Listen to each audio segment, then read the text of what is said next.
guys, welcome back to Bitchy on Blunt. I'm Doreen. And I'm Erica. And thank you for joining us again for this new episode. If you are new to the channel, please make sure you subscribe. Right? Is that right? I guess. It's one of the sides. Wherever it is, subscribe. Just click the button. And subscribe. And so you can get all the updates and the new episodes that we post. When do we post? Weekly. We try to do weekly. But it's once a month. I was wondering where that was going. Once a month we post. But yeah, just subscribe so you can get all the you can get notification when we upload our newest episode. And if you haven't watched any of our episodes, please feel free to go indulge. They're great. You'll laugh. You may be upset at us a little bit. Tell us all about it. Comment. Yes. We want to know. I like when you tell us all about it. Let's upset you, but then tell us. Yeah. So we're gonna do a little bit of a recap. Our last episode was quite an interesting topic. Well, before we get into that, Why? we just had Valentine's Day. True. We haven't seen each other for a month. Mm-hmm. So we're catching up as we're catching up with you. How was your Valentine's Day? It was fine. We didn't really do much. I think I think Valentine's Day is a great day. I'm definitely not one of the haters. It's just that some people are like, Valentine's Day, why do you need a day to show love? Yeah, it's nice to have a day dedicated to like showing your appreciation for the people you're around that you love. But we didn't do anything. I got some beautiful flowers for my husband, and he likes everything Reese's, so every year I get him any type of like a Reese's Pieces product and something that has chocolate and peanut butter in it. So I did that for him, and I got him a nice little Valentine's Day card, cute little husband one. I like those. Can I ask you a question? Yeah. Do you think that on Valentine's Day, like doing the flowers and the card and the candy is important? Like you have to, you can't just get flowers. You have to get flowers, card, and. Well, I only got flowers. I got him the chocolate and the card. So would you want a card? I'm asking because I got flowers, but I didn't get a card or a chocolate. And it became a point of tension for us. At least for me, I was like, well, I want to know how you feel about me on Valentine's Day. So without the card, I don't know what you're feeling. Okay. The flowers was just flowers. Even though I love flowers and they're really beautiful, but I was like, where's the card and where's the chocolate? And we had a disagreement on that. And we'll dive more into that in another episode. We'll do a Valentine's Day episode. But yeah. I got the flowers and we went to the movies. Mm-hmm. Yeah. Okay. So the recap. Yeah, so our last episode was about two topics. The first one was about being married and having opposite sex friendships. And the second topic was about letting your partner have a PTO or a personal day, a mental health day, as Doreen liked to put it. I'm more of a traditional girl, I think. So in terms of my husband having friendships like outside of the person being our friend, yeah, that was like that's not happening. And Doreen is like, oh yeah, sure, go hang out. Yeah, sure. Oh, here's my best friend. You're my best friend. Oh, your best friend. Here. That's my best friend. Not what. Come over and hang out. Let's have tea. And know what I said? Basically. What I said was. She's all, oh, modern relationship 2020. I don't even know communication. Like, you know what I think? She thinks I want this free, like open, like do whatever you want type of relationship. And what I simply said was that I don't have an issue with my husband, or my husband doesn't have an issue with me having friends of the opposite sex. I also stated that we are young, we're in our 30s, and we have plenty of life to live, and Blessings for sure. right, and so you can't ever ever say, I'm never gonna make a friend that anyway, we're not gonna get into it because if we do, it's gonna snowball into a whole new episode. That's not what we're here to talk about today. But please go watch it. It was episode and let us know your thoughts on it. Also, just so you guys know, when we post a video, usually every Friday, we do a live show to kind of go over the topics again. Live on Instagram. Live on Instagram, and our Instagram handle is bitchyopblunt. We'll obviously tag it below. Yeah. And follow us on Instagram as well. So we do a live just to kind of talk about our latest episode, and so on that platform, we have people kind of give us their input live, and it's fun. So join us. So join us when we do that. But if you follow us on Instagram, then you get that notification that we are going live. So what are we talking about today? Today's topic, drum roll, is did your parents Fuck you up. fuck you up? Like fuck you up early. Do we answer that right away, or do we go into like? I think it's not a yes or no question, right? So, a lot of the issues that we have as adults are created, I guess, in that childhood period of like 1 to 7 or 1 to 8. At least I believe that's what psychologists say. Those are like the most pivotal years for a child in terms of like their development. Right. So, anything traumatic or anything that's ever happened to you in that time period brings itself out, manifests itself as an adult. Yeah. I think we should just kind of talk about what those formidable years were like for us. So how was it for you between like 1 and 8 or 1 and 9? Well, between the time I was born until I was, which I recently, I think I was 10 or 11 when I came. I was in Ghana and I lived with other people, and majority of my time was in boarding school. Also, we've had a video about this, so we don't want to bore you with. Yeah, we did an intro video, our first one. We don't want to bore you with some details, but it's not boring though. Bore as in we don't want to be repetitive in what we're sharing. So I'll start from when I was here. I officially lived with my parents when I came to the United States, and our household rules was don't date, have good grades, and come home and bake bread and make cake. Typical. Right? My mom was a caterer, so my childhood consisted of baking bread and making kenke, which is a traditional dish from Ghana. I didn't play any sports. I really wanted to play basketball. My dad thought it was too boyish, so I wasn't allowed to play basketball. He wanted me to play tennis, but we didn't have tennis, so.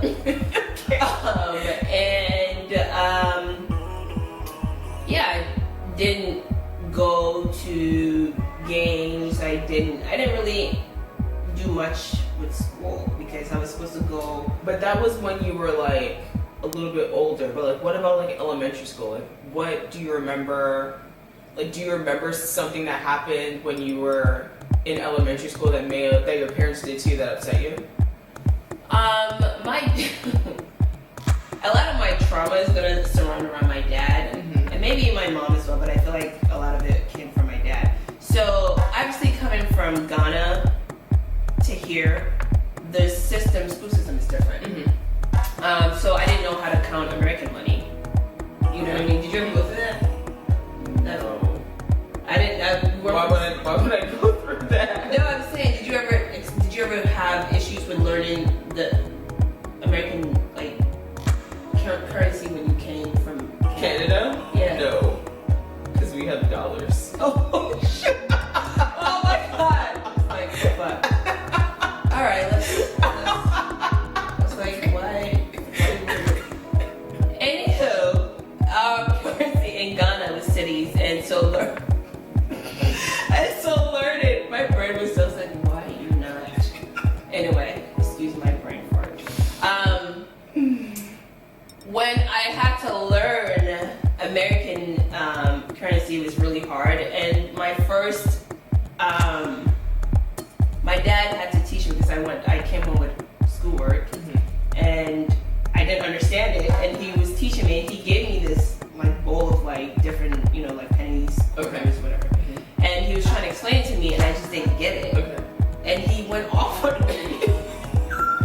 Like, Your fault that you don't understand. he just didn't understand why I wasn't grasping. Parents have no patience. Especially after grades. It's like, I was crying. Aww. So, that right there, I don't like asking people for help. Aww. I hate it. Like, I That's literally real, though. get like anxiety. Like, that's why I'm like, I'll just figure it out myself. Because he was legit yelling at me. Yo, that's so bad. So yeah, that was my first experience with my father when I officially got to know him. Yeah, so that was traumatic for me. Like, that was so mean. I don't know how I learned it, but it wasn't from his teachings. I just like picked it up somehow.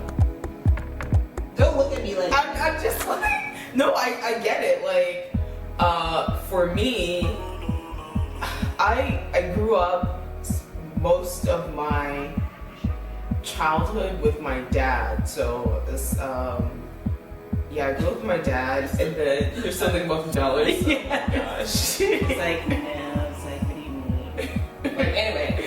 And I think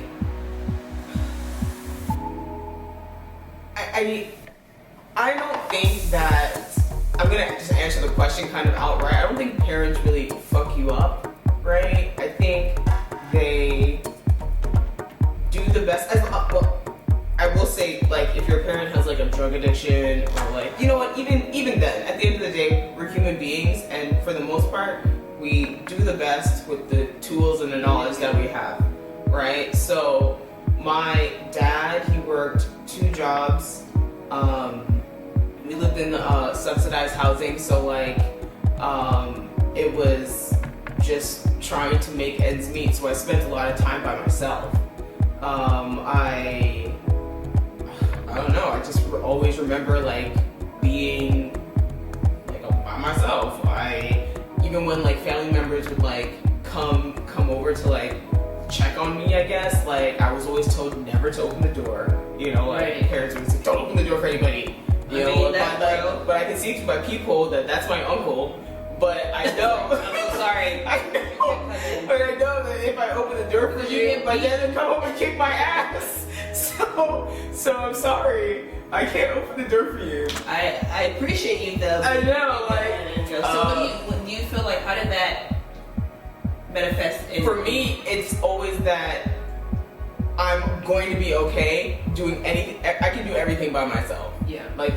And I don't know that it can be detrimental because I shouldn't be. I'm married now. Like I have a husband who's there to like kind of to support me and to carry some of the weight, but I'm still in my brain. I'm trained to do everything alone. So. Let me ask you this. Is that why you have trust issues with people? Do you believe you have trust issues? Because I think you do. Issues? Not trust issues in terms of like your relationship with a significant other. I'm saying like, because even like our last episode when we were talking about just maybe you're right, because in my head it's maybe my dad has conditioned me to not allow anybody into my circle, essentially. Yeah. No, really. Because literally I would like, and I was home. I spent a lot of time alone. Of course, I would see my dad like come in and out like from work in the morning.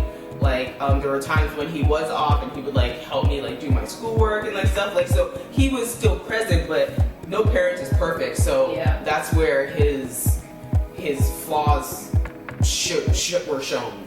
I want to clarify this. So the title is "Did Your Parents Fuck You Up?" Now, your parents do fuck you up. I do. Yes. They fuck you, but they fuck you up in a beautiful way, right? Sure. Let me. So you go ahead. You get it? I think so. They fuck you up in a beautiful way one, kind of piggyback off what Erica said. Your parents do the best they can with the tools they were given, right? So they don't need to fuck you up, but they do, just like we're probably gonna fuck our kids up, right? But then you get to this point in your life where you start to unravel those. Sometimes it's not always pretty. It's not like they fuck you up in a beautiful way, so somehow you beautifully transition from that fuck up into this great person. You're gonna get to a point in your life where you have to untangle all those fuck ups, right? Yeah, for sure. Like what you're saying, like I think if you're at 25, if you're still having issues that like stem from your childhood and you're blaming your parents, you need to get the fuck over that. You need to start doing your own work, because now you're an actual adult. Like I understand, like you said, 18, you're an adult, but you're not really an adult. You don't really have real responsibilities. But by 25, you absolutely do. You can't blame them anymore. No. Let me tell you guys this though. I loved, at that time, I didn't know at that time that's what I was doing, but now I can see it. That I was so comfortable wearing that. I was not like before I labeled it as I was fucked up with my parents, but whatever issues that I felt or anything that my parents couldn't do for me that somehow put me in a position where I wasn't thriving. It was easier for me to say, well, look, my parents did this, so that's why I'm not. It was comfortable like a for me to. scapegoat. Right. I was comfortable wearing that because then people were like, oh, you know, your parents didn't like do this, so I understand why you're here. Okay. As opposed to like working your way up. So when I say that they fuck you in a beautiful way, fuck you up. I'm sorry, guys. Fuck you up in a beautiful way. It's that you get to a point where, although some of those fuck ups did, you know, fuck you up. Yeah, it's not painful. Some things, you know, like I don't know if I should tell this, but I'm telling you. So when I would go, I told you that I spent my younger years with my dad, but in a few of those years before I moved in with my mom, I spent the summers with her, and she would give me money when I would like come back to Canada, and my dad would always take my money, like always. So you did. What's laughing at that? You're pissed off about that. Because my mom would be like, no, this is for you. This is for you. Don't let your dad have it. You need to keep this. So why did you keep showing him the money? I wouldn't. I would hide that shit. And then I remember one time I hid it and my dad beat the fuck out of me because he found it. Yeah. So it's like, what the fuck am I supposed to do? Can we put a disclaimer out there? When we say our parents beat the shit out of us, I mean they did. Right? Well, they trying to figure out what you want to say here. But it's not like we're in an abusive household. No, I mean like we had a brief conversation about what we were talking about. It's just the way we grew up. No, Africans always want to rationalize beatings. Yes, I'm not gonna beat my kids. I'm just saying the beatings that we got. Yes, that is abuse. Culturally, if we were in Africa, maybe it wouldn't be, but it is though. I mean, yeah. They don't want to call it that, but it is because it doesn't. Beating your kid doesn't do anything. Doesn't do anything but release the frustration of the adult. That's it. That's really true. Yeah. What does the kid? But then the kid now has double the frustration because nothing was really resolved. Yeah. It's like don't do that. So how did that affect you? So now I have a hard time, honestly, giving my dad money. Yeah. So like I've talked about it with Zaya. I've talked about it with my therapist. I talked about it with my mom. I've told him that I'm not giving him as much as I used to. But I don't think that I've ever really like given him money and been like excited or like happy about it. And that sucks to say because I know that he needs it and it's useful for him. Like I know that he needs it, and so I'm giving it to him. But do you feel like he doesn't deserve it? So why you feel like what would take? It's not about what would it take for you to release that? I don't know that it can be released. It kind of just is now. It kind of just is. Like I sent him some money last week. Of course, I know that he like should have it, and like in my mind, I feel like he needs the money. So if so then he should have it. I can give it to him. I can afford to give it to him. It's not like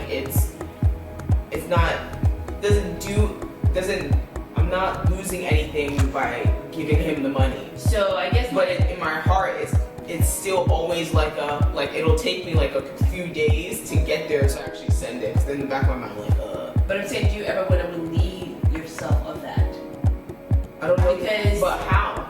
By maybe, by just looking at it a different way. Okay. Yes, What he took your money when your mom gave you, and when you did hide it, he beat the shit out of you to get it. It's really extreme. Beat it to get it. But can you look at it as maybe at that time he was struggling trying to take care of you and him? But you know what, Doreen? That's fine. That's absolutely correct. But can I tell myself that? Yeah, but is that true? For you? No. So it wasn't the case. I don't know. I don't think so. I feel like he felt entitled to it. I told him once. I said, when this was in college, I was like, you used to take all the money that mom used to give me. He was like, yeah. so. I think that when even now my nephews, when I give them money, unless they'll want to buy games, but if I was to give them $100, $200, my sister would take that, not for herself, but to put in their piggy bank. That's fine. Yeah. But if he was at the time, I'm sure I could ration. What the fuck am I gonna do with money from American dollars that I can't even exchange? I'm a child. I get it. I understand that this money is not actually going. Can't go to the store with it and buy stuff. Right. So of course, I should be able to trust him to do whatever it is that he needs to do with the money. But as an adult, and this is where African parents absolutely suck at. They don't give their children a space to speak, right? If my dad was just like, hey, he calls me mommy, I know your mom gave you this money, but it would really help if we can buy groceries for it. I'll go out, or maybe I'll buy you some candy or whatever it is. It doesn't matter. So I'm sure as a child, you feel like you're contributing. Okay, this is going to something good. I completely agree with you on that. That there's a different way, but that's the thing though. With what you said, they don't feel like they have to explain themselves to you. They don't feel like they have to walk you through some of the decisions that they make on your behalf, or whatever it is. They don't feel like at the same time, when I talk to my parents, they have their own trauma too, and they can identify. Sure. They can identify that if their parents did what we are requesting of them to do, that they would be better off. So why didn't you do it? I mean, obviously, things are easier said than done, that's true. Right? I think even now, one of the reason why I started meditating was because growing up, my family, we yelled. That's what we did. We yelled about. We yelled when we're happy. Well, I don't know if we yelled. We spoke loudly when we're voices are raised. Yeah, when we're happy, when my parents were mad, they yelled. When they were excited, they were loud. We express emotions loudly. And so me and my husband, who's very, how would you describe Ty? He's very mellow, chilled. Yeah, I guess. His family is the same way. They're very calm, mild-mannered, right? Not that they don't show excitement, but they show it in a very mild manner way. And when we get in a fight, I express loudly because that's what I grew up doing, and he expresses what did I say? I said mildly, right? I thought I said mildly for mine. So sometimes there's a lot of friction there. So I started to meditate so I would change that part of me because it just wasn't working when it came to communicating. So that's another way that I was beautifully fucked up. That my house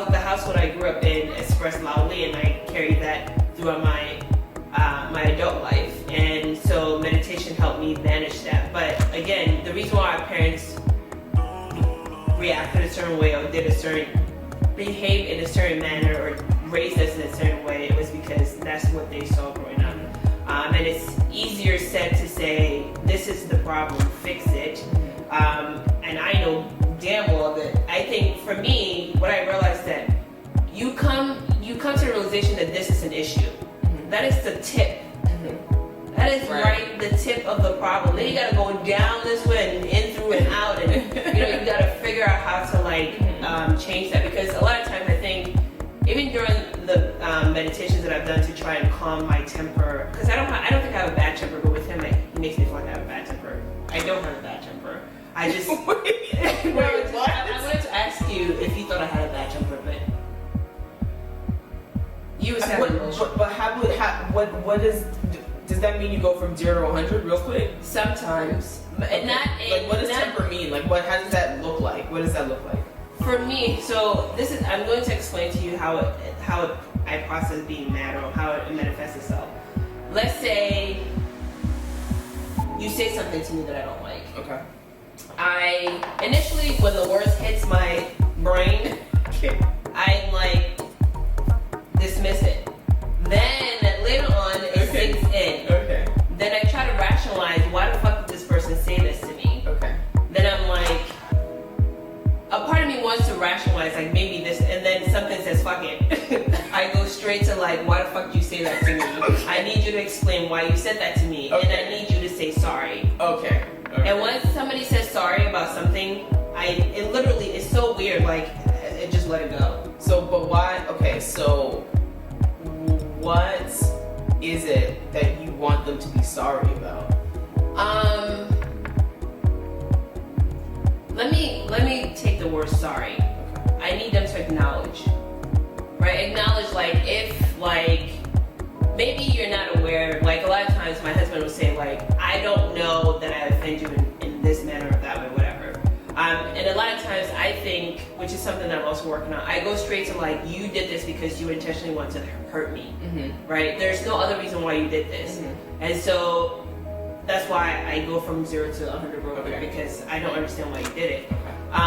So, and then I defend myself as opposed to like talking through how I'm feeling. Okay. So I want you to acknowledge, like, okay, I hear you and I understand. And then that makes me feel Then it's better. lifted. Yeah. So then I don't have to hold on to it. Because I have a problem with holding on to something until I'm able to resolve it. Like, if I don't talk to you about it, I keep thinking about it. Okay. And I will not let it go. No. Yeah, I can't, because it's like you haven't allowed me to release it. And that's fair. I don't know where I get that from. Your childhood, because Africans don't let kids talk. Oh! Yeah. I mean, it's just some people, what word am I looking for? Can handle it better than others. Yeah. Like, for me, yeah, I was never able to speak, but that's not something that's not a trigger for me. That doesn't, like, I'm okay with it. Like, it doesn't, I don't hold on, I don't harbor things like I harbor like shit. I harbor, but at the same time, I can let it go easily if I feel like I can express it, so that's a good thing. That's what I've learned to, because earlier I was saying that I wore that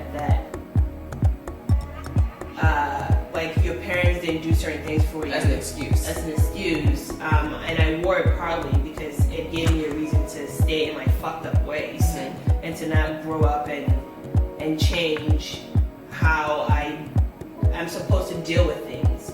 I just think that for all I'm thinking of one person in particular in my family who it just seems like that person is just so unable to move past the issues that were brought on by their parent in their adult life, that it is just totally just skewed all the potential that person could have had in life. Like, I feel like they're almost like stuck. They're stuck because they are holding on to the childhood trauma. But if you want to grow in life, you can't hold on to it. Like, the fact, With any growth, yeah, like, you can't hold on. absolutely. Like, the fact that I I can't not give my father money. Because me not doing it is, in my eyes, like punishment. It's like punishment to him for like what I feel like he's done to me. And I don't have any reason to punish him. I have a good life.